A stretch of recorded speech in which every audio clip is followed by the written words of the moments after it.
Well, good evening, everyone. My name is Brendan Stephen. I'm the Executive Director of Catholic Conscience, and it's our great pleasure to welcome you to tonight's Catholic Civics Workshop on a topic very near and dear to our heart at Catholic Conscience, which is a Catholic vision of a good society. Actually, it would be kind of be the one-liner of the whole reason our organization exists. So we're very excited for this conversation, and we're particularly excited because we're joined by two, and I really don't think it's any exaggeration to say, two theologians who are really at the leading edge in North America of the application of Catholic social thought to contemporary economic and business challenges. And so it's really an enormous privilege to have Monsignor Schlag and Professor Hinze here with us this evening. But before I introduce them and we get into the conversation, of course, we always begin with an opening prayer.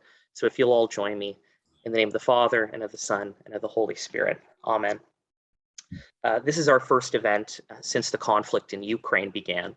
And though it's a little off topic from our current conversation, I thought it would be appropriate this evening to read a prayer that Pope Francis wrote some years ago, a prayer for peace, which I think applies to our feelings and our thoughts and our prayers for the situation in Ukraine and those suffering in Ukraine today.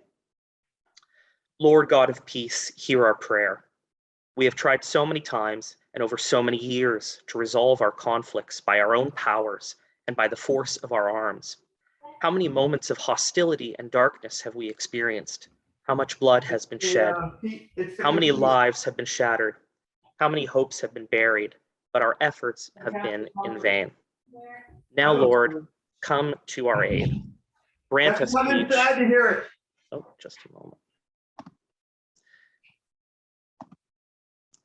Grant us peace, teach us peace, guide our steps in the way of peace. Open our eyes and our hearts and give us the courage to say, never again war. With war, everything is lost. Instill in our hearts the courage to take concrete steps to achieve peace. Lord God of Abraham, God of the prophets, God of love, you created us and you call us to live as brothers and sisters. Give us the strength daily to be instruments of peace. Enable us to see everyone who crosses our path as our brother or sister. Make us sensitive to the plea of our citizens who entreat us to turn our weapons of war into implements of peace, our trepidation into confident trust, and our quarreling into forgiveness. Keep alive within us the flame of hope, so that with patience and perseverance, we may opt for dialogue and reconciliation. In this way, may peace triumph at last, and may the words division, hatred, and war be banished from the heart of every man and woman. Lord, diffuse the violence of our tongues and our hands. Renew our hearts and minds, so that the word which always brings us together will be brother, and our way of life will be always that of shalom, peace, salam. Amen. In the name of the Father, and of the Son, and of the Holy Spirit. Amen. Well, once again, thank you for joining us. And before we get into the conversation, it's my great pleasure to introduce both of our guests tonight. I'll start with Professor Hinze. Christine Fear-Hinze is Professor of Theological and Social Ethics, Chair of the Department of Theology, and Emerita Director of the Francis and Anne Curran Center for American Catholic Studies at Fordham University, and 2021 to 22 President of the Catholic Theological Society of America. Her teaching and research focus on foundational and applied ethics, especially the dynamics of social transformation, Catholic social thought, and economic and work justice for vulnerable women, families, and communities. Her publications include 3 books: Comprehending Power in Christian Social Ethics, Glass Ceilings and Dirty Floors, Women, Work, and the Global Economy, and Radical Sufficiency, Work, Livelihood, and a U.S. Catholic Economic Ethic. She's co-edited 2 books and has published scores of scholarly essays in books and journals such as Theological Studies, the Journal of the Society of Christian Ethics, the Journal of Catholic Social Thought, Studies in Christian Ethics, and Studies Irish Theological Quarterly. Professor Hinze, thank you for joining us tonight. And then our second guest is Monsignor Martin Schlag.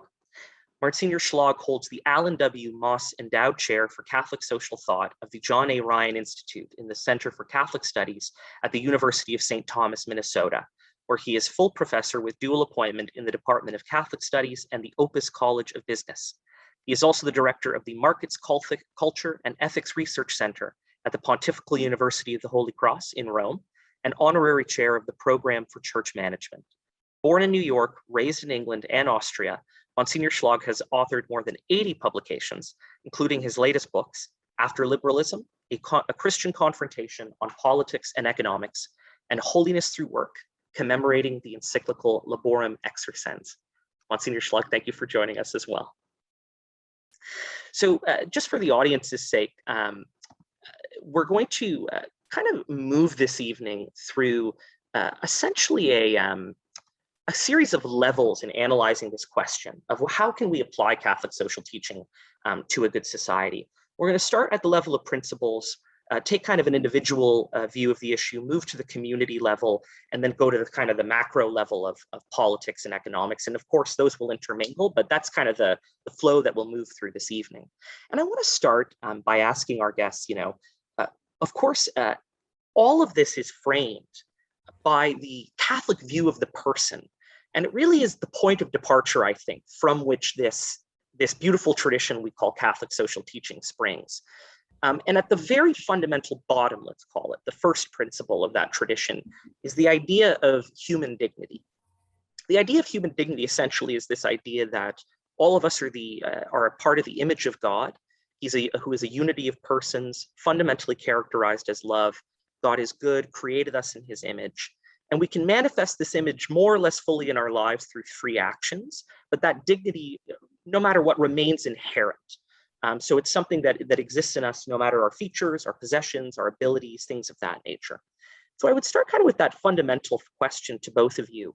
How does that framing of the Catholic understanding of human dignity inform our views of what constitutes a good society? Whoever would like to start.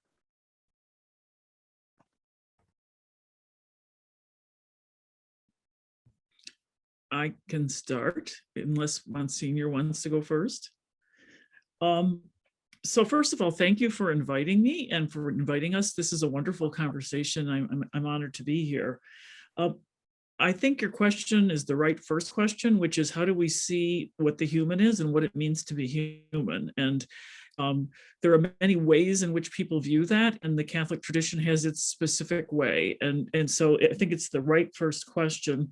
And the difference that it makes, I think, has to do with how you see what the human is going to frame then what you think the good society is, right? Because the human is in society, and the good society is one that is going to serve the human. So the anthropology of the understanding of the person is key.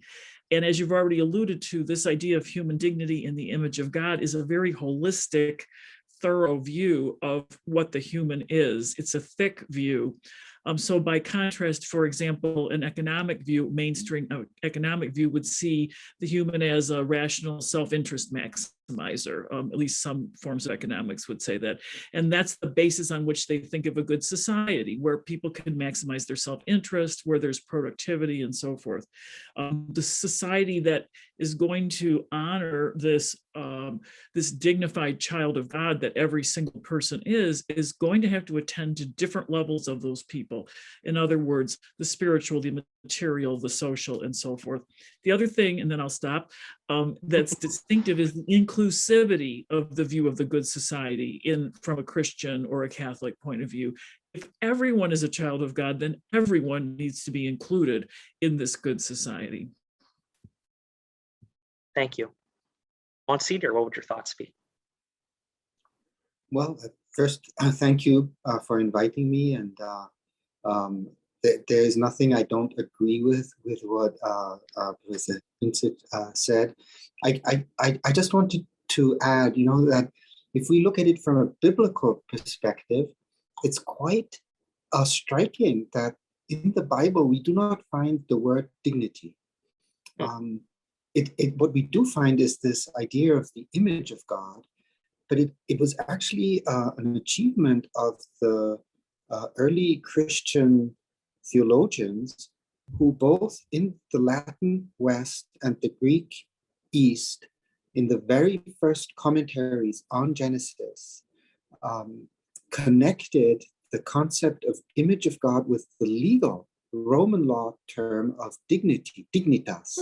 But what that implied was a complete inversion of values. They actually set the pyramid of social honor on its head, because in the Roman mentality, dignity was an end result, something you achieved, which was conferred on very few individuals for their special merits and prowess.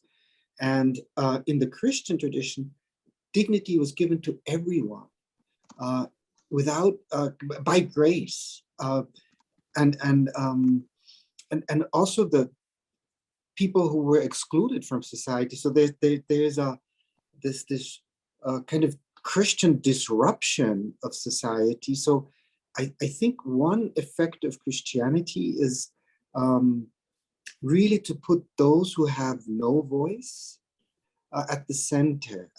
We see all these big corporations who have lobby groups and lobby for them. And so kind of the Christian community should be the lobby community for those who have no power. Because Matthew 25, what you have done to the least of my brethren, that you have done to me, that's the most radical identification of God with those who don't count, socially speaking. Right? So I think that when we speak of human dignity, what does that mean for society? Well, that's number one consequence, I find. Pope Francis said once, Christian culture starts with the love of the poor. And that's so true, because pagan culture or heathen culture, loves the rich. It's effortless to love the rich. They don't smell bad. They invite us to dinner. They give us the. It doesn't take Christian spirit to love the rich. It does take a lot of Christian spirit to love the poor. So that's a. Thank goodness he also said, well, somebody who works at a university also serves the poor, but it's always a challenge. What am I doing? Apart from talking, what am I doing? Amen. Wow. We're going to turn for our second question to Peter Copeland, and I was a little over enthused when I started. I didn't introduce Peter. Peter is an animator at Catholic Conscience alongside me, and he'll be part of this conversation as well. So Peter, over to you for our next question. Oh, thanks, Brendan. Yeah, so glad to be here. That's such a rich point of departure for us, laying the ground and what's the foundation for thinking about our good society, how it measures up, I guess you could say. And so now I want to move on to what follows next from this. Having established the foundation and the basis in dignity of the person, or imago Dei, as you said, Monsignor, there are other principles of Catholic social teaching that flow from this. And those are the common good, solidarity, and subsidiarity. So I'd like to ask you both next, what's the relationship between these three principles and the dignity of the human person? And in turn, how do they inform our thinking around a Catholic proposal for a good society? Because of course, you start at one point, but then afterwards, it's just very easy to go in many directions. So how are those connections established?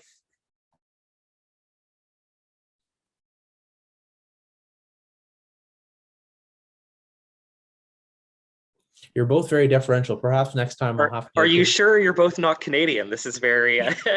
No, after you. No, after you. No, after. All right. I'll start again. Next time you can start. It strikes me that common good, solidarity, and subsidiarity all have to do with relationships, right? And the thing about this notion of human dignity in the image of God is that it's both extremely personal. There's never been another person like you that God has created, but it's inherently communal in that we are related to one another. The image of siblings and children and so forth suggests this. Pope Francis says this a lot, everything is related, right? But in this case, humans are related. And then the question is, how are we related, or how are we to be related?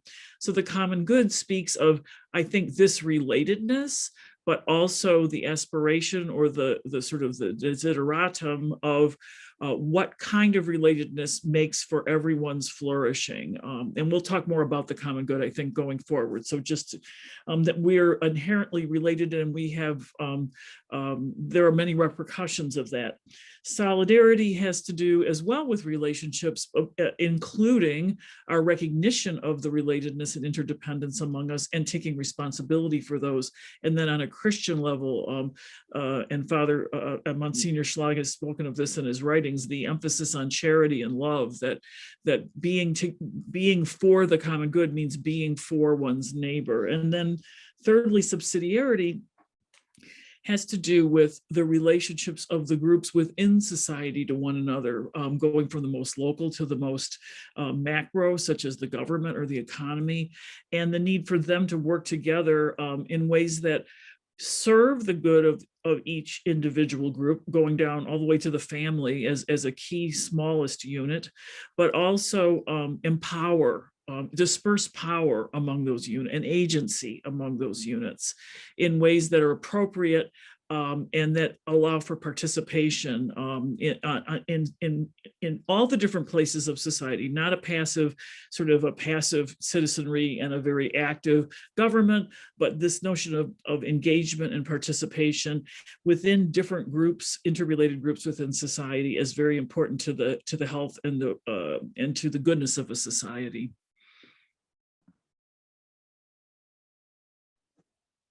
Yeah, at the I would ask the question, what is a principle?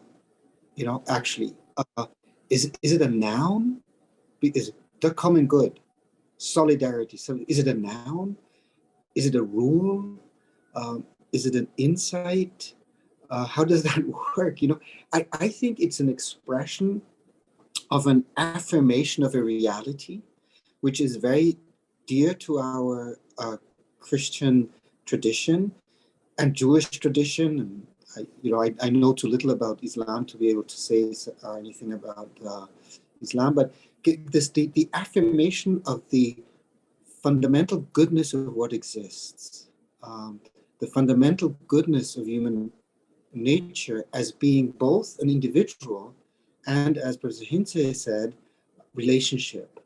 And at the same time, this realism, this affirmation of reality, sees the ambiguity of social institutions.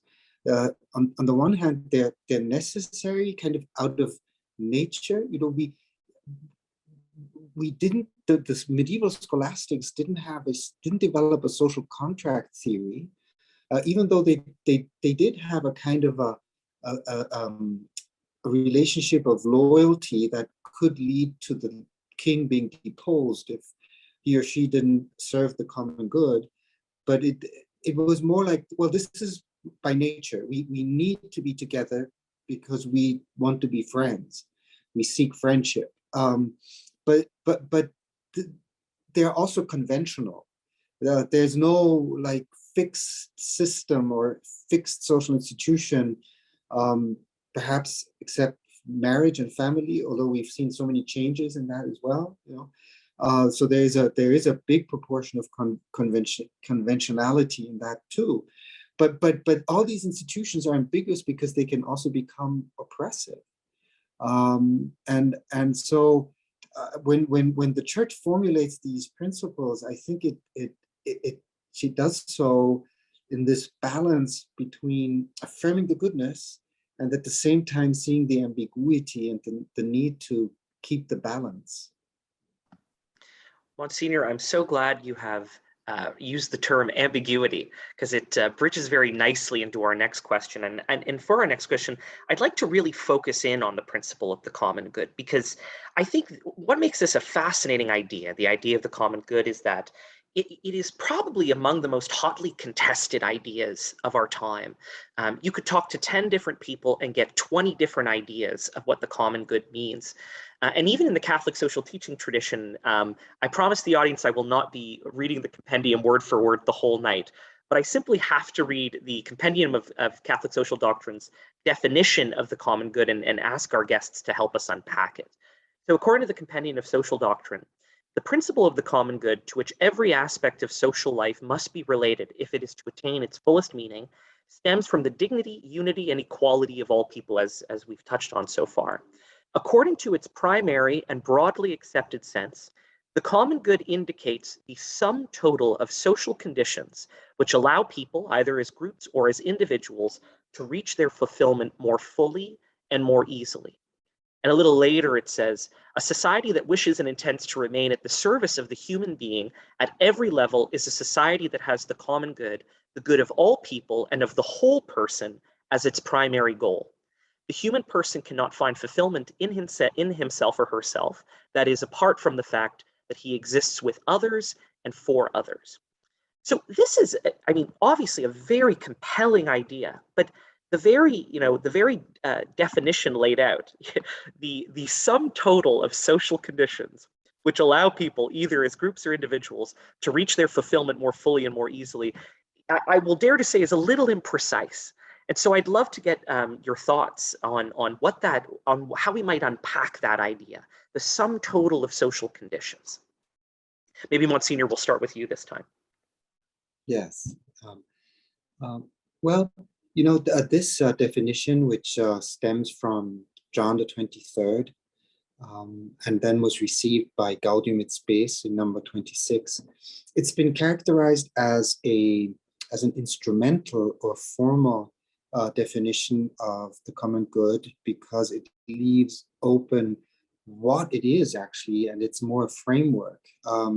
So that is why Benedict XVI in Caritas in Veritate number 7 added a kind of a new definition, and he said, well, it's the good of togetherness, the good of being together. So in Latin, it's bonum commune, the common good, but we can also call it bonum communionis, the good of being together, doing things together. And where I think it becomes apparent to us is the difference between a public good in the sense of Adam Smith and the common good in the sense of the Catholic social tradition. A public good is a good that is owned by the public, but which each individual uses alone. Street lights, bridges, roads, sewage, whatever it is. Whereas the common good is acting together, sharing a community. We can compare it with a fleet that is moving. You know, each boat has to be in perfect working conditions, but the distance between the boats also has to be correct, and they have to know where they're going. So there are these different dimensions of the common good, like an external one, where am I going? An internal one, how do we relate? There's a material dimension to it. What do we share? The goods we share, and a formal one. What are the rules which we act by? You know, and this common good is indivisible. When a marriage breaks apart, they cannot divide the marriage. They can divide the goods that they share, the plural, but the good of being together is indivisible. You know. So actually, I don't agree when we call it a sum, because in a sum, one of the addends can be a zero, and then the result of that sum, or the sum itself, doesn't change. I would rather call it a product, where when you have one of the factors is a zero, then the product is zero, right? So if I in a community deny someone their dignity, then I have lost my own common good. We don't share this project together. Okay, so we could go on talking, but I will leave it at that. Thank you for those really rich comments, Monsignor. I've heard before, and I love that idea of the sum versus the product. You know, if it's a multiplying thing versus an additional adding on type of thing. Just to sort of build on what you were saying, I like as well your focus on the good of togetherness, because this notion of the good we share in common is usually translated or understood as, you know, well, what is the stuff? What is the stuff we share? And you're pointing out something more fundamental, which I think is true to the Catholic tradition, which is the good that comes of us being in common, the good that emerges when we are in common. When I teach about this, the family is an example I can, usually use to say, what's it like to think about what's good for the family versus what's good for individuals, or even good to, like you say, in a civic community, and that idea that there might be something that is the good of the family that's different than my individual good at a certain time. What I might want personally at a moment might not be best for the good of the family. So that brings out the point that sometimes the common good requires me to let something bigger, be honored. And then at the same time, though, I like Jacques Maritain's discussion of the person in the common good, where he talks about within a community, on the one hand, we each are individuals, and by that he means we are individual people. Only I can eat the food I eat. There's an inescapable separateness about me. And he says, in that context, as an individual, there's something that's, I'm like any other individual. This is where utilitarians can come in and say, well, it's the greatest good for the greatest number. We treat everybody the same, but one individual can be replaced with another. However, Maritain then says, as a Catholic philosopher, but we are also persons. And as persons, we are worlds unto ourselves, and we are connected with one another in a way that cannot abrogate our own dignity, or cannot ever sacrifice our own soul, and so forth. And so this idea that when I enter the common good, I'm going to have to give up everything. It's going to be the common good and not me at all, isn't how Catholics think about it. We think of the common good as involving, as you quoted, the good of each and all. And it's a very aspirational, right? If we believe the notion of the product, then unfortunately we have no common good in this world, because there are many zeros, right? There are many zeros. And so it's almost an eschatological view on that. And the one other thing I'd like to say is that I love Thomas Aquinas's affirmation that the ultimate common good is God, that the good we share in common and that holds us together as persons is the divine. And that is kind of mind-blowing, but also a beautiful way to bring in the spiritual basis of the aspiration we share, but also a hopeful thing to say in that this common good isn't something just of human hands that, we failed constantly because we just don't get there, right? That if we believe that the common good is God, then that's where we've come from, that's what's sustaining us, that's where we're heading. And so there's this larger dimension of the common good that upholds our paltry efforts and transcends our failures. Professor Hinsey, in connecting the common good to the transcendental level, I think you've touched on something really important, and I'd like to now move to that, which is, and I think it's an idea that actually in many ways would separate, let's say, the socioeconomic elements of Catholic social teaching from what you might find in contemporary ideologies, which is this notion, and I'll quote the compendium again, this notion that the common good of society is not an end in itself. It has value only in reference to attaining the ultimate ends of the person and the universal common good of the whole of creation, which the compendium, of course, says, God is the ultimate end. And so what's interesting is that this principle that has so much temporal kind of value and reference has this transcendental end that connects to it. And so before we kind of get into the nitty-gritty of what this means on in terms of our economic life and in that at that temporal level, I just like to get your thoughts on why is it so critical that this idea of the common good be connected to the transcendental, that it not actually be the end in and of itself, but rather God be the end to which the common good points and directs. I have a feeling Monsignor Schlag has very eloquent things to say, so I'll just say a couple things about that. And again, I'm always thinking about talking in a classroom with students about this in a college or university classroom and trying to make sense of this. For the notion that there's a transcendent or a spiritual or divine element to the common good, and that it's not a good in and of itself, for one thing, protects us from, well, I'll use the term idolatry, an idolatry of a certain way of looking at the world, of a certain societal plan, of a certain ideology. It keeps us within a larger set of accountabilities and a more humble stance that says, our efforts toward the common good are not sufficient unto themselves. There's something bigger here that we're serving, right? And secondly, I think, as I alluded to before, I think that the common goods being rooted in God, in the divine, for believers is a tremendous source of hope and consolation, given, you mentioned Ukraine, given the horrible things that go on in our world, right? It's also, a painful and difficult thing to have faith, in a common good in a world where we see so much evil and fallenness and so forth.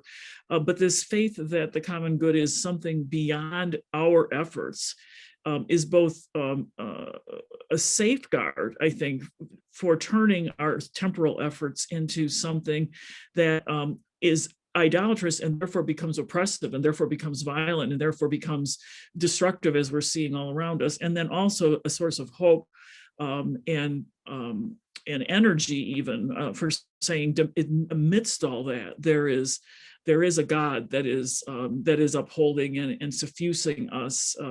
And just to add one more thought about the notion of the transcendent common good, this is where our notion of the communion of saints is so wonderful, right, in the Christian tradition. We're in a community and a common, we share a togetherness that goes beyond even our lifetime, right? And so this idea that there's a whole communion of people over history that are, when we talk about the saints and so forth, this is a dimension to the common good that Christians and believers share that really enriches it. It makes it so much deeper. So I'll stop. Yeah, that was so beautiful, especially because you brought in the notion of hope in a world that is so hurtful for so many people. And there's I always connect hope with truth. I can only rely on what is true, and God says, I'm the truth. Jesus says, I'm the truth. But we also hear God is love. So in Him, truth can never be imposed, but it's always offered, and it always illuminates us. So I'm a bit wary when we hear of transcendence, because the question is always, what kind of transcendence are we really talking about? Is it real transcendence, a God that is beyond the world and is the other? Or is it an immanent transcendence, like values, or even fake transcendence? Like a transcendental, like in the Kantian sense, as a condition of the possibility of knowledge or willing or whatever. When you asked that question, Brendan, I was reminded of a question that Aquinas asks, and he says, are the virtues of the pagans real virtues? And he said, yes, but they're imperfect, because they're not informed by charity and by grace. However, he says that they are real virtues when they can be ordered toward God as the last end. So if there's anything that contradicts that possibility, then they stop being virtues. And he actually brings economic examples of merchants who travel around the world but do so out of greed. Says, well, that's not then diligence. And so maybe to piggyback on what Professor Hintze just said, a society that imposes non-belief, a secularist society that imposes non-religiosity as new official state religion has already become ideological.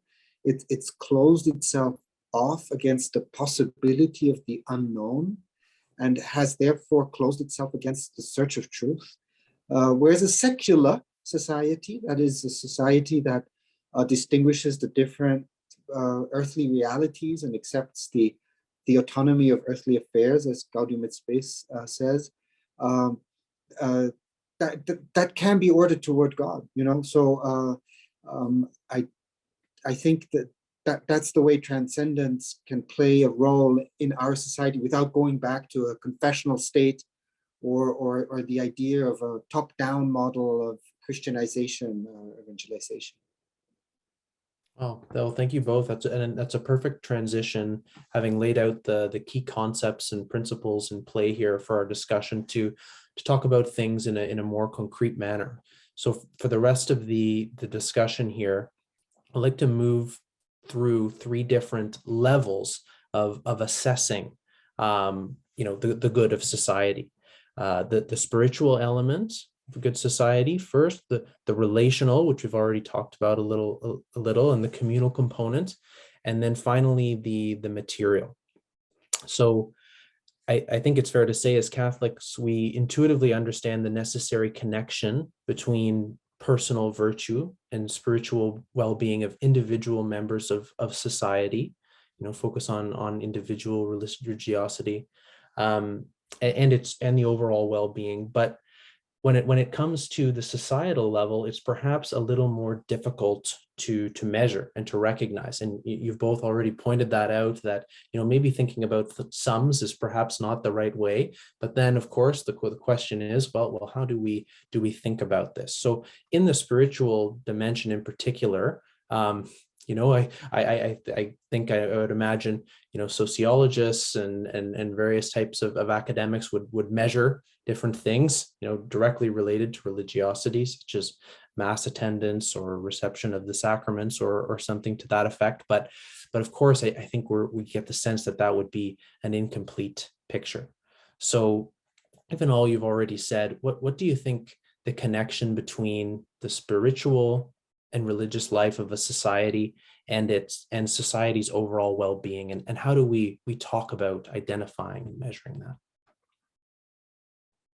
Professor Hinsey, why don't you begin? Well, it's a big question, and there's so many ways to go at it. I'll make a few initial forays. On the one hand, we can talk about what is the connection between, say, religious traditions in a society and the overall well-being of a society. And there are a lot of sociological studies that will show, for example, when you have a lot of people who do attend services and so forth, that there are certain values that may be upheld more than in other contexts where that isn't true. But I think to take it more broadly, going back to something Monsignor Schlag was speaking about this openness to spirituality as an openness to seeking and finding what's really true, what's really good, what's really loving, which in a certain way, I think, connects the Christian quest to the quests of a lot of other religious traditions, as well as to maybe people who would call themselves humanists in our day and age.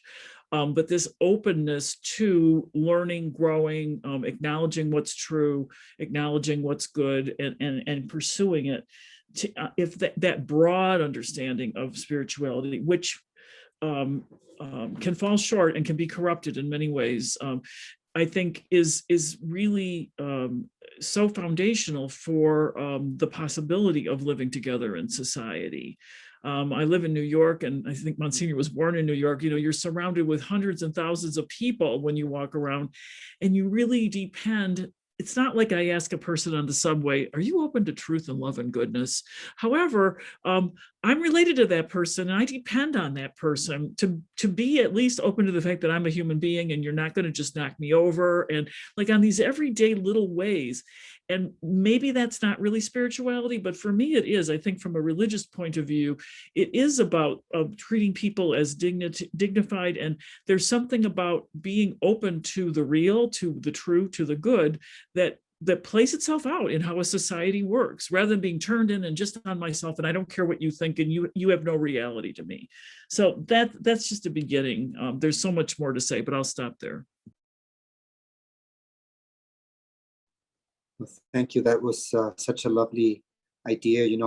I have lived in big cities nearly all my life, except now, and the experience on the subway and the public means of transport, you always get the feeling you live in a community of strangers, but in reality, these are all brothers and sisters.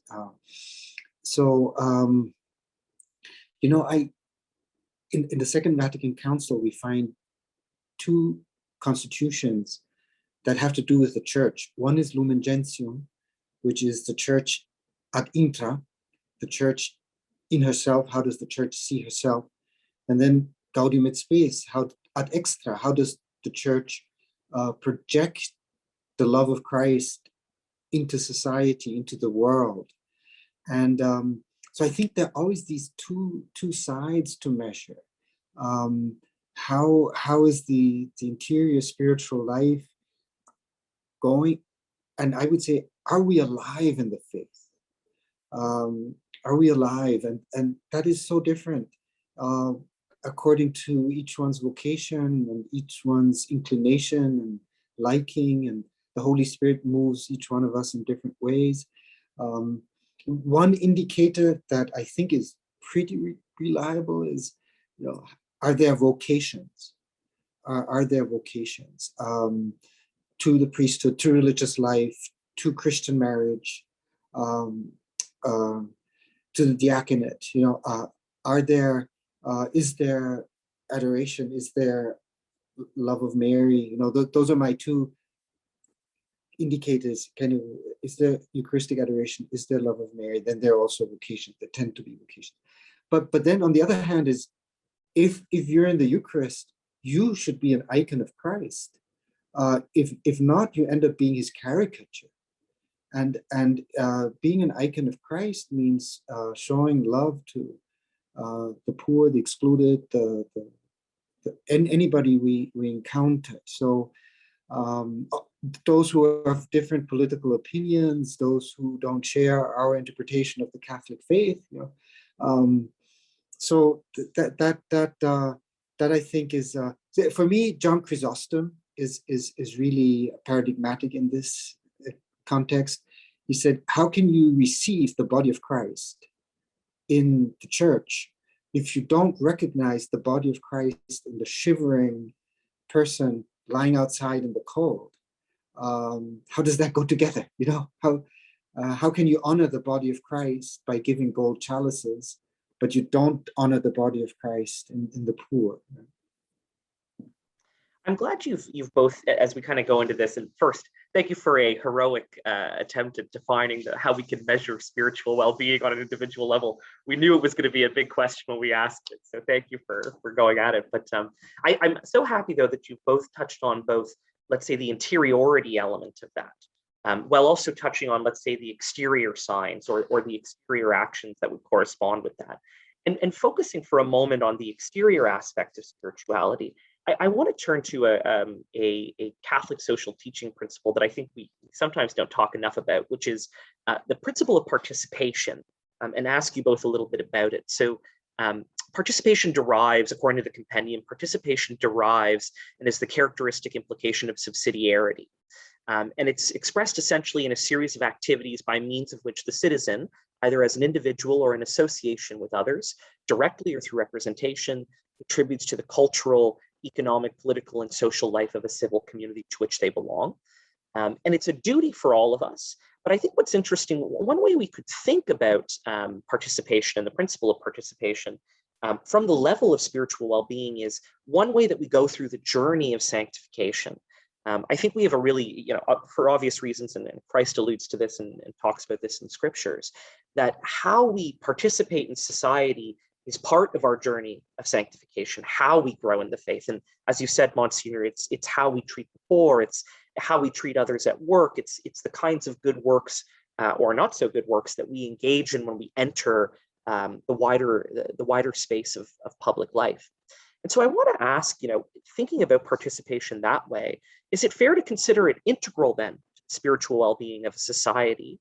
And whether it's integral or not, I would love to hear your thoughts on how we can then promote participation as part of our vision of what a good society would look like. So maybe Monsignor, we'll start with you this time. Well, thank you for deciding who should speak. I'll spare well, you both. you know, I'll spare you both. I'm always deeply grateful for people who have the generosity of taking on service at the university. So, people who are willing to be department chairs and deans, and, that is such a service.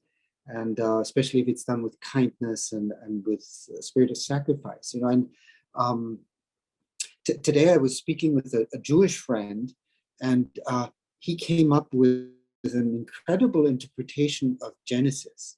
And he said, in the second narrative of creation, Genesis 2 and 3, we hear of the loneliness of Adam, the loneliness of this person who represents humanity. And it's only through giving a part of himself, he has to give up something of himself, that this loneliness is overcome. And I think when we hear participation, it's like taking a part, but it's also a part is being taken out of me. And my time, my energy, my laziness, my own comfort. And so participation is really a fine way of living charity. It's an institutional way of living charity. Yeah, I love this this notion of participation. In 1986, when the U.S. bishops wrote in a very collaborative way, came up with their pastoral on the economy, one of the ideas that they put forth was to think about social justice in terms of participation, that social justice can be seen and in light of you can tell there's social justice when there is participation. Now, obviously, there's more to say about that. But when you think about what participation means, I think we first think of the kinds of things, and as a department chair, I appreciate that shout out, Monsignor Schlag, about the sacrificial nature of taking on these jobs. But when you think of participating in class or participating in this group right now that's discussing, there's a giving that takes place. I have to give up part of myself, my time, and so forth. There's also a receiving, right? And so to participate is to both give and receive. If you participate in the economy, you give your work, you also receive something in return. And what's interesting to me about that is that it touches on something very fundamental about a good flourishing life, which is not just what I'm giving, not just what I'm doing or deciding or acting toward, but also that I am always receiving. I'm always a patient as well as an agent here, right? And you can see that again in family life. I do a lot, but I receive a lot. So this idea that participation is an important thing for the well-being of society, it's because giving, and Gaudium et Spes 24, I think it is, we find ourselves through the sincere gift of self. But notice how that, it emphasizes the giving, and I don't think that's wrong, but I think we also need to know that there's always receiving going on, because otherwise we turn into people who are, I'm doing everything for everybody else, I'm sacrificing myself and so forth. And that's just not the whole story. So participation is giving and receiving in communities is a very beautiful idea. And that when one thinks of happiness in life, or even when one thinks of why people are depressed when they lose their jobs, it's because of a loss of the ability to be part of something where you're giving and receiving, using your gifts, giving your gifts, but also receiving gifts, the gifts of others. Mm-hmm. Oh, wonderful. So mindful of our time here, let's move on to the next component and section here. So the relational and communal component of the good society. So you've touched on here the role of person-to-person relations in the spiritual dimension, and here example on the bus and in transit and in big cities is really drawing out that this, I think, is a critical weakness our contemporary visions of well-being. We're very focused on kind of a narrow conception of the economic, utilitarian way of thinking, and really don't measure or consider the relational or communal components that well. Perhaps in a distorted fashion as an aggregate, as you've already alluded. So, and Professor, you already gave a good kind of summary definition of subsidiarity there, but I'd like to talk a little bit more about that. So it's one in which the compendium states, it's impossible to promote the dignity of the person without showing concern for the family, groups, associations, local territorial realities. In short, for the aggregate of economic, social, cultural, sports-oriented, recreational, professional, all of these different, varied associations that we can belong to in society. And the principle protects people also, as that ambiguity you mentioned, Monsignor, of abuses by higher level social authority, and calls on these same authorities to help people and intermediate groups fulfill their duties. So how can we use this principle to think about the health of civil society and communal institutions and use that as a fundamental pillar of our vision for the good society? Professor, perhaps we'll start with you. Another easy question. One thing that strikes me about what you've laid out, again, obviously it's about participation, but participation within different types of groups in society. And people who study political economy and history will say, if you have a society where intermediate groups have languished or are taken away, you have a society ripe for totalitarianism. And one of the things that dictators do is they destroy these different communal groups, because it's within those groups one experiences oneself as an agent, and not just an agent individually, but in community with others, right? And so there's something very important about the health of these smaller groups in society. That number one. That number two, I do think, at least in the US, the Catholic Church has not been good at making this point to our people about how part of what we want to promote are these healthy communal organizational involvements. And a lot of that, I'm afraid, has to do with our the society that we're in, the economic society that we're in, that emphasizes, go to work, make money, stop at the store, go home. And if you think of a life that is set up that way, and this is what I think mass consumerist society encourages, where are the groups? You might have some family and friends, but what else? Do you know the people in your neighborhood? Are there any groups that and even your parish community, maybe go to mass, then run off to everything else you're doing every day, and so this is they even mentioned sports. You think of it in our world, we talk about soccer moms, on Sunday, we all go to play, the kids all play soccer, and there's a kind of community, right? But it can be very thin. And so I think this notion of subsidiarity is calling us to what others have talked about is, participation in voluntary associations. And it can be everything from a singing group to a helping the poor to, a political group. But the importance of that kind of agency and participation for personal and communal well-being, I think, is one of the key things here. And it protects against tyranny. It protects against oppression. So those are just a few. Yes. Isn't it unbelievable how US society has changed from the times of Alexis Tocqueville, where he describes this associationism in the United States. When things need to be done, then the neighbors come together and they build a road, or they make a school, And now our associations are more like, how can I get the government to do it?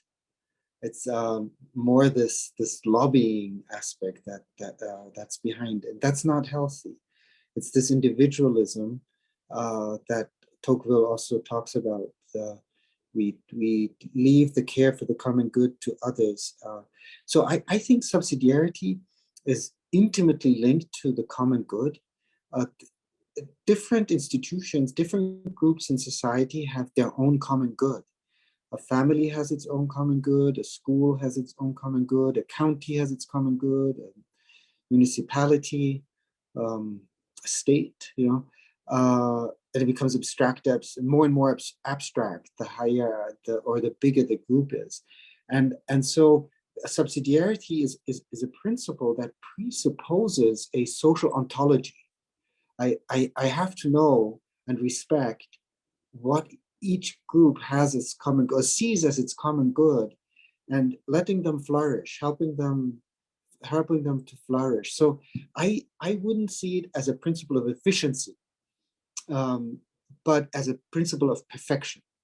And just as an extreme example, I can't verify it, but I heard that there is an executive order in China by the Chinese government that forbids reincarnation without permission of the government.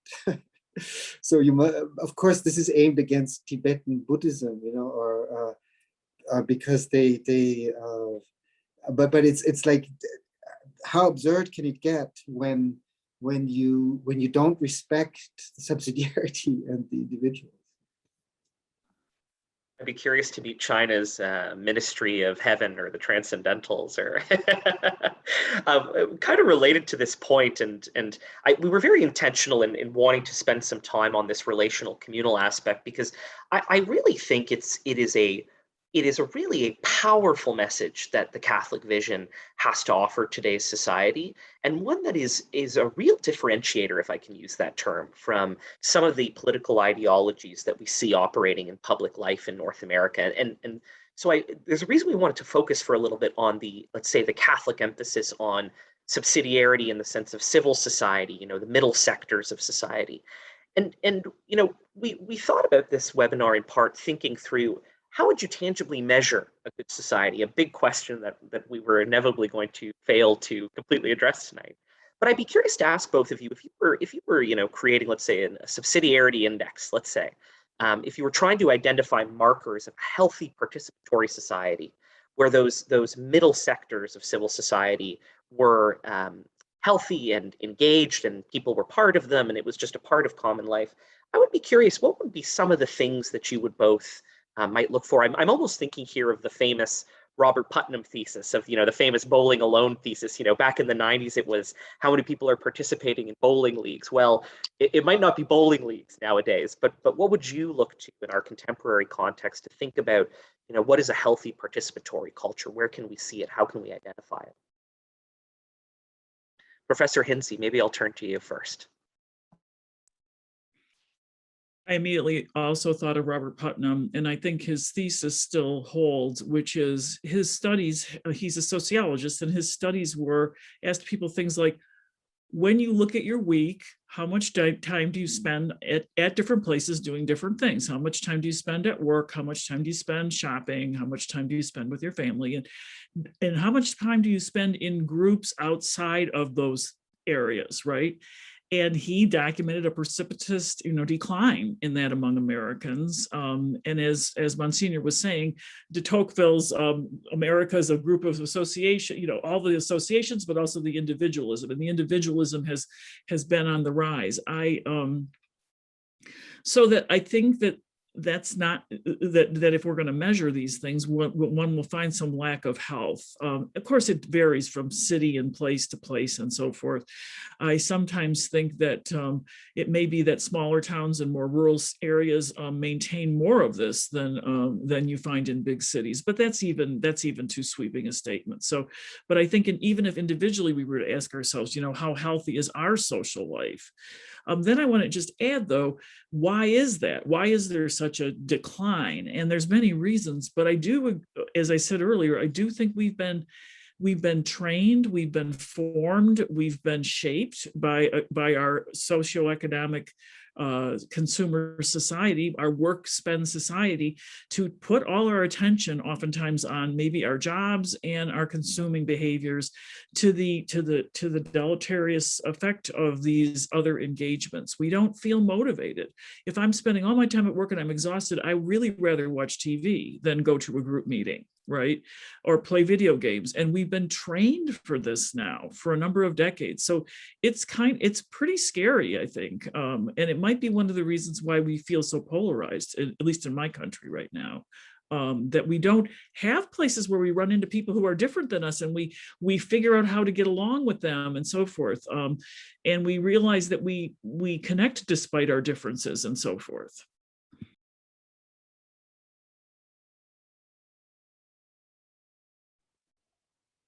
Yeah, well, I would just add on onto that. I think that screen time is an important question mark. That kind of of course, we are on a screen now, but this is a more communal setting of screen time. But how many hours are spent each day alone with the smartphone? We all have seen these scenes of friends sitting around a table, each one looking at their phone and not talking with each other. Or people not asking for direction anymore, but just walking with their navigator through the streets, and which I have nothing against, but it just leads to further isolation. That on a very grassroots level. But on the other hand, I see that there's a tendency to centralization, which Tocqueville already predicted back in the beginning of the 19th century. He said, the tyranny of the future will be a subtle and soft enslavement by central attraction, by a combination of individualism with central pleasure. And that will lead to a central power taking over everything. So, Benedict XVI in Caritas in Veritate added this dimension of social society, of civil society that you mentioned, contrasting the logic of the state of imposition and distributive justice to the logic of the market of exchange and commutative justice, by saying, well, there's this field of fraternity, gratuity, reciprocity that characterizes the civil society, this logic of gift. So that's something we have to work on.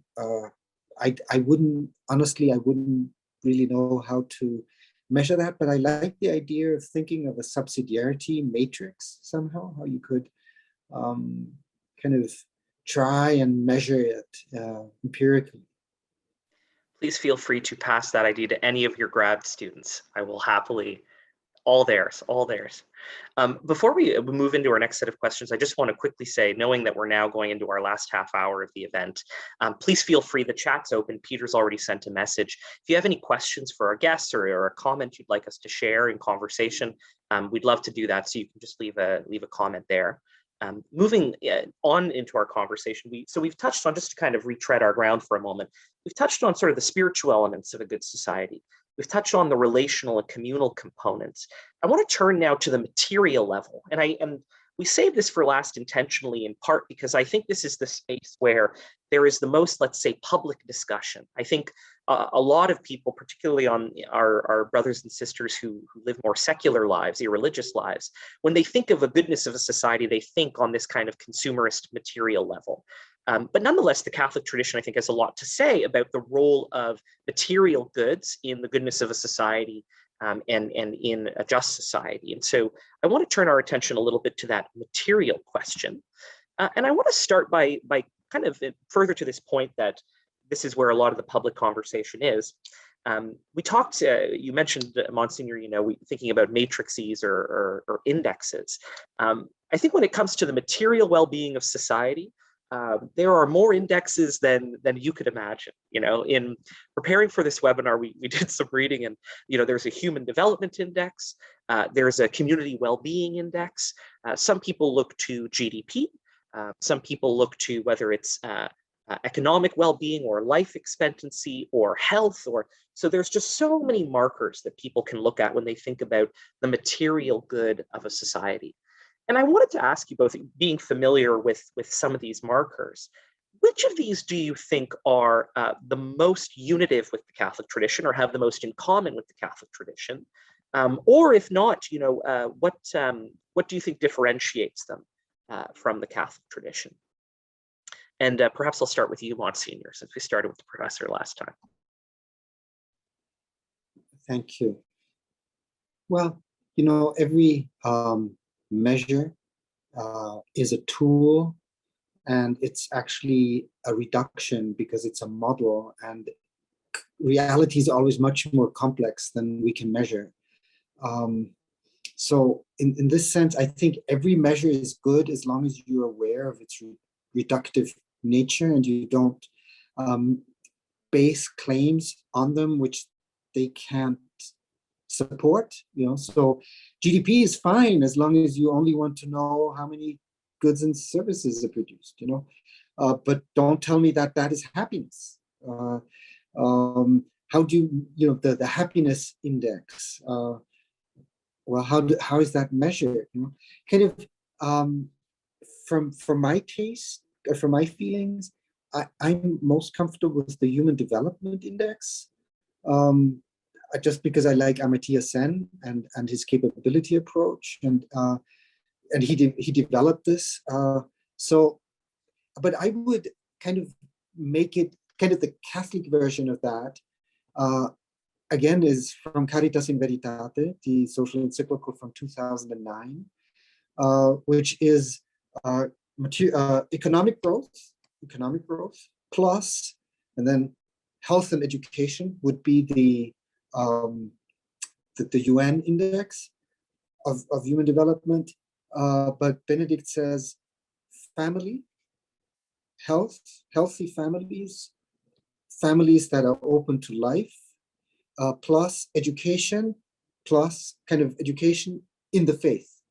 So it coincides very well with 3 documents by Paul VI, Populorum Progressio, which everybody likes, Humane Vitae, which many people reject, and Evangelii Nuntiandi, which most people don't know. But so those 3 go together, those 3 documents. Humane Vitae would kind of require 3 sessions to discuss that, but the idea of the family and open to life and so on, that I think would fit into a Catholic Human Development Index.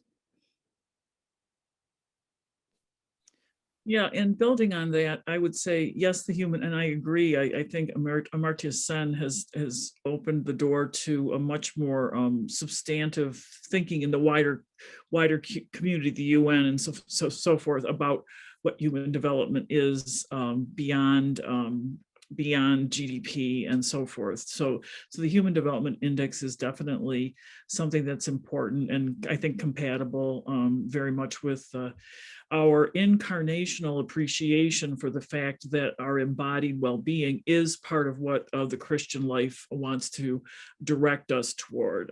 It's not the be-all and end-all, but it's definitely part of what it means to respect human dignity and build the kingdom and so forth. I also found myself looking at the Sustainable Development Goals, the 17 Sustainable Development Goals that are now being promoted by the UN. And there's a lot of them, decent work and economic growth, affordable energy, peace, justice, and strong institutions, partnerships, sustainable communities. So of course, these are very big and vague, and, we can gender equality, there's a lot of things we can debate, but I think those lay out a good grid of what it means to have the infrastructure, including ecologically, life below the water, life on land. And I think when we look at Laudato Si, for example, Pope Francis is pointing to this broad understanding of how we would index a flourishing society or community that would have to include, many of these elements.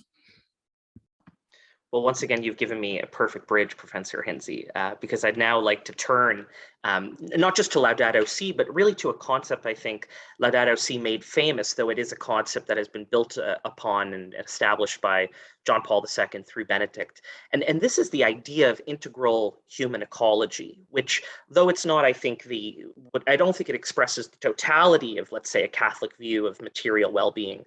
I think it does say something very interesting conceptually. And so the basic idea of this, of integral human ecology, which Pope Francis spends a lot of time in Laudato Si unpacking, is this idea of the integrality of life, and at very different levels, which I think the modern mind might not necessarily connect.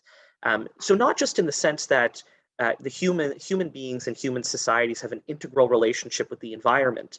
The health of the environment is in turn in part a reflection of the health of human societies, but also that the way we treat the environment is in part reflective of how we treat other human beings. And the Pope uses this term, I love, throwaway culture. So this idea that this attitude towards life, whether it's a baby in the womb, or an elderly person facing euthanasia, or the way we treat the environment, or the way we consume and produce goods in an environmentally destructive way, all of this is kind of reflective of a notion of life that allows us to simply kind of reject its value, reject its dignity, and turn it into something instrumental, something that we use for our own purposes and our own goods. So I wanted to ask you, how is that idea of integral human ecology helpful to us as we think about a Catholic approach to the material well-being of society? How can we use that lens to think through these questions around what is good material production, what is good material consumption, for lack of a better term? And Professor Hinsey, maybe we'll start with you. Okay, well, I know that we had there was in our plan a place to talk about work, and we kind of didn't have a chance to do that. So I'm going to take this opportunity to talk about that for a moment. A lot of my work, my own research, has to do with justice for workers and working families. And in the early 20th century, Monsignor John A. Ryan was quite a champion of the living wage and justice for workers. And he talked about three components of work justice. And there's a reason I'm saying this in relation to the account. He talked about sufficiency, security, and status. And he said workers are treated justly when they can get sufficiency through their work, when they can get security in case of illness and old age and so forth, and then status. They're treated with dignity, they have voice, they can be agents and so forth. And in my own writing, I would add sustainability. So looking for these things in economic life, I think integral human ecology puts a lens on that says we seek these things like making a living and so forth, but within a context of connection that is connected within our community as human beings. But today we know that that's also in a larger material ecological setting within which we also have obligations to recognize limits, to think about what sufficiency might mean, not just growth, right? To look at what we're doing to the planet and so forth, because we won't have inclusive livelihood for everyone if we don't pay attention to our relationship to the environment. And then within that integral human ecology, to me, it can be so vague. That's where I think the notion that we haven't mentioned today of option for the poor, and Monsignor mentioned at the very beginning, paying attention to the poor, the people who are most vulnerable and hurt in any situation, is paramount if we want to have an integral human ecology. And the last thing I would say is integral human ecology reminds me of the kinds of seamless garment talk that we've heard from Archbishop Cardinal Bernardine and from the popes, that we can't take one piece of Catholic social teaching and then discard another one. That this pro-life viewpoint, this positive life building viewpoint of Catholic social teaching, it all connects together. And you alluded to that too, Brendan.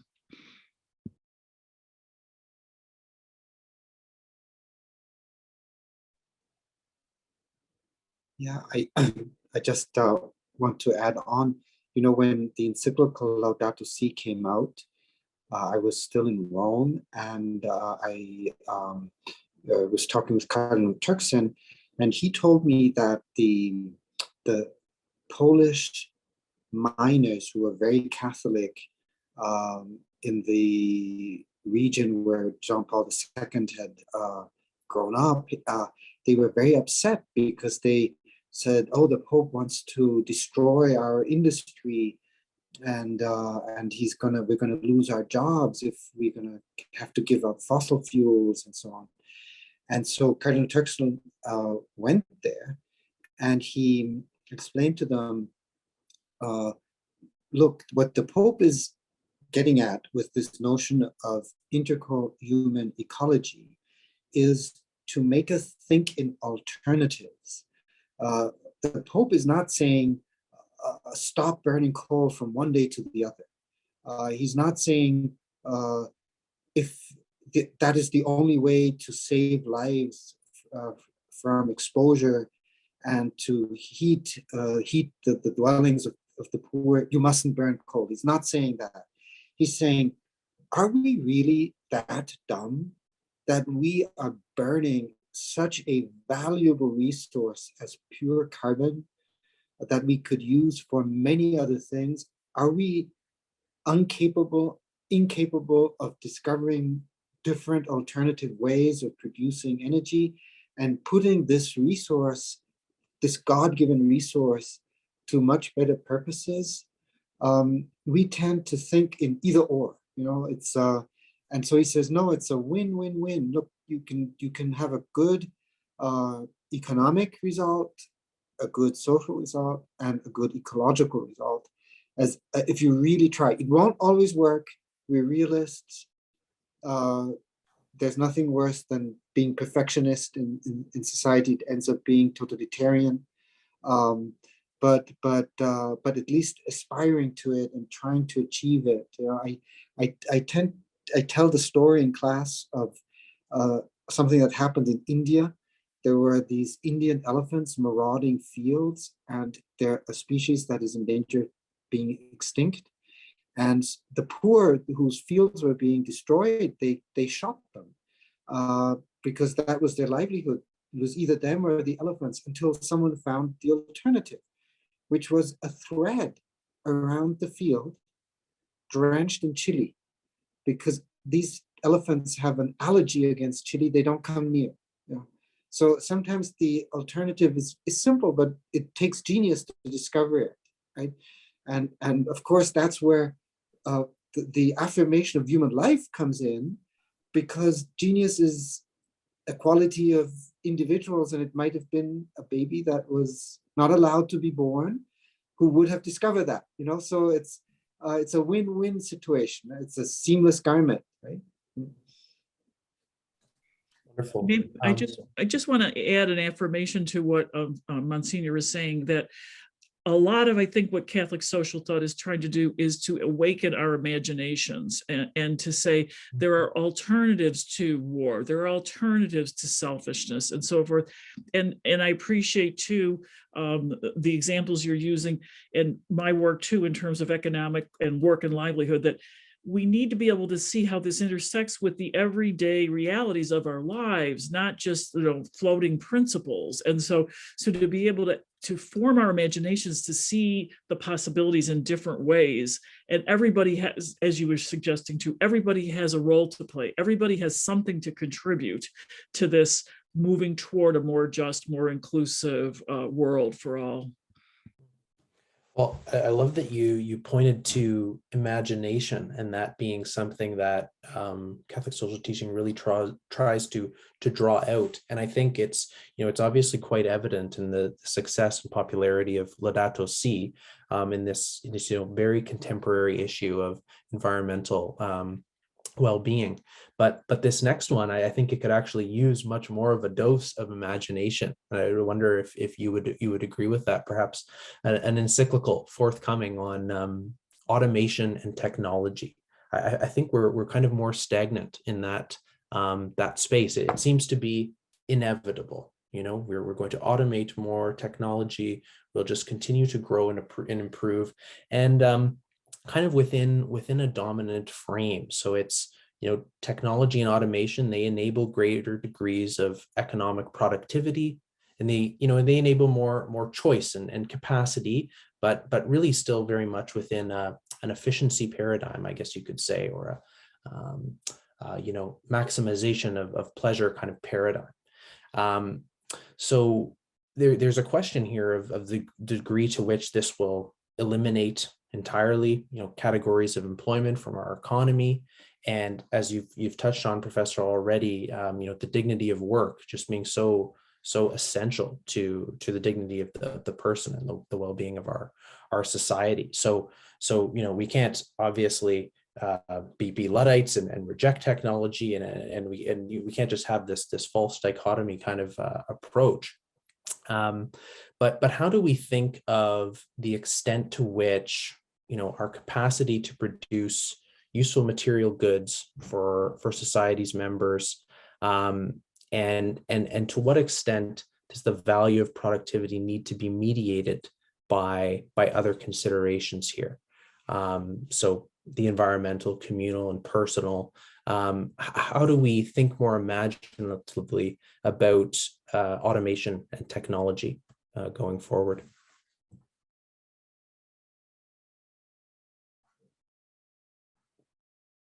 I can't remember who was up last time. So, Professor, why don't you go? Well, first of all, the key question is what serves what, right? Does technology serve human flourishing and well-being, or do we end up serving the technology? Earlier Monsignor talked about us all being, stuck on our phones, right? And ambiguity comes back, right? So the technology of the smartphone is incredible. I mean, we're walking around with these high-speed computers in our hands, right? We don't need a camera anymore. We don't need a phone. We've got it all right here. We can watch TV and movies. It's amazing, right? Is that serving us, or are we serving it? And I think that's always the question. Great technology can enslave us, or it can free us, or it can help us to think of the technologies in surgeries today, that we can save people's lives because of them. So we can't make a blanket statement about technology. It's the issue of do we use it, do we create it, and do we keep it in the service of human beings and not vice versa? And keeping an eye on that ambiguity. The second thing I would say is we can't just think of work as paid employment. We all have a vocation to work, but that work vocation is way beyond me. Think of a retired person or a child, or someone who works only in, on an agrarian schedule, for example. Work is, we have a domestic vocation to work. We have a communal vocation to work. And the unpaid work that we do in our lives is equally part of that vocation. And so as we get potentially freed from, say, wage earning, there are other kinds of work that we can still access and so forth. But that being said, it's true that technology does displace jobs. And so those who are being displaced, like the miners who were worried about Laudato Si, that has to be taken very seriously. And the ability to access the dignity of work, and also the security, sufficiency, and status that comes from work needs to be jealously guarded. And so that's a whole community job. Right now, we're too stuck on wage work. My dignity comes from wage work and how much I make. And we don't see enough and elevate enough and support enough the unpaid work that we're all called to in our communities.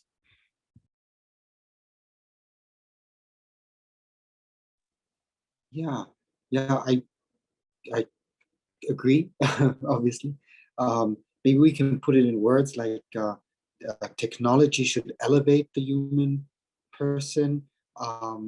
Technocracy the technocratic paradigm of which Pope Francis speaks in Laudato Si. I understand that as a technology that has become independent of ethics. And then it becomes manipulation and domination, and it becomes anti-human. So it becomes this alienation that Marx uses in a too extensive way. But John Paul II in Centesimus Annus, he talks of work as alienation when we lose our, we can't lose our dignity, but when we are not treated as human beings, but as cogwheels. And so kind of this idea of the subjective and the objective dimension of work can play in here as well, that the subjective dimension of work is what realizes my potential as a human being, makes me flourish. The objective is the result, the product, and that can be ambiguous, right?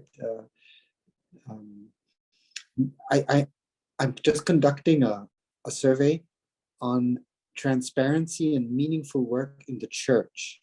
And it's extremely interesting to see how important it is for people in the church as well to feel part of something, to be informed, to be trusted, to participate. And so, technology sometimes is a help, sometimes it is not a help. So. I'm cognizant we're coming up against our time, and maybe just in the last few minutes here, I do want to ask you both one last question. It's a bit of a curveball. You've really got me thinking, Professor Hinze, with your characterization of Catholic social teaching as imaginative, as inviting us to imagine alternatives to, let's say, the kind of traditional poles of the political battles or dichotomous approaches to important social issues. And so I would ask you both, maybe quickly, you could share with us, is there an issue you think that isn't talked about enough, that is really desperate for a Catholic lens, where that imagination could really serve a helpful goal? And maybe the creative way to ask this question is, if you could ask the Pope to write an encyclical on a contemporary challenge applying Catholic teaching, I'd be curious what you would both pick, where you think that imaginative Catholic spirit could really do some good. I'm sure you could pick many, but maybe just share one with our audience. And maybe we'll start with you, Monsignor. I would say violence. Mm. We're in a society where all kinds of violence is growing. So that would be my pick. Wonderful. Professor Hinze? Oh, this is so difficult. I really like the one that you have mentioned, Monsignor, because we lack imagination about alternatives to violence so horribly. And the Catholic Church could do a great service by bringing that forward. There's resources out there for nonviolent action and resistance and peace building.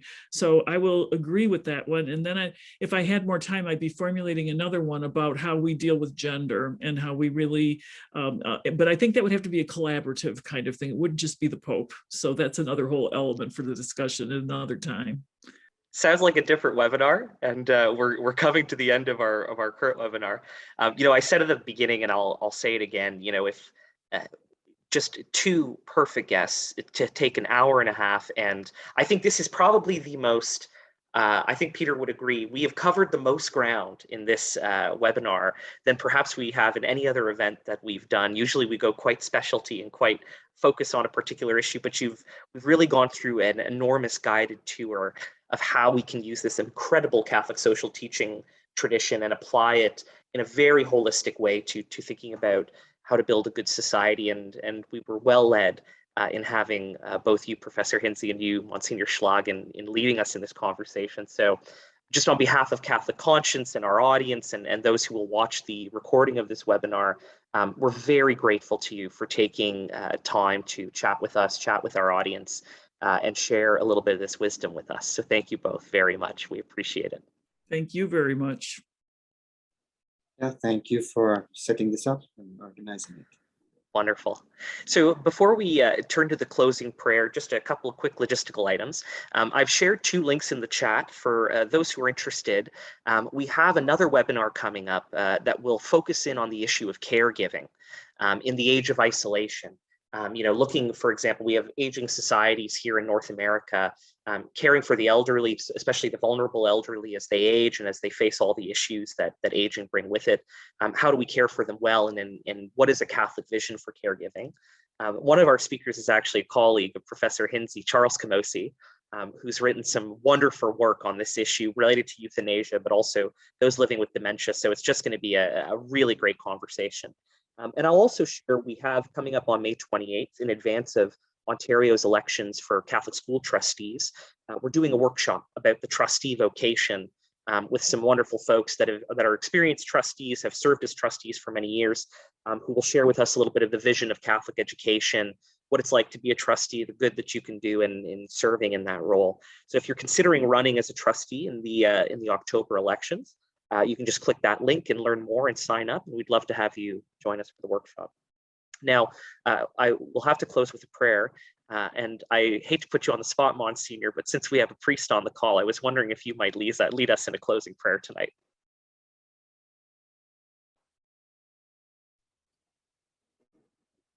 In the name of the Father, and the Son, and the Holy Spirit. Amen. Oh. Heavenly Father, we thank you for the day you have given us, for the life, for the inspirations of the Holy Spirit that we have received. We ask you to bless our work, be it intellectual, be it community service work, and be with us, bring peace to this world, so marred by sin and by violence. So we ask this in the name of your Son, our Lord Jesus Christ. In the name of the Father, and the Son, and the Holy Spirit. Amen. Amen. Thank you all very much for joining us, and we hope you have a great evening.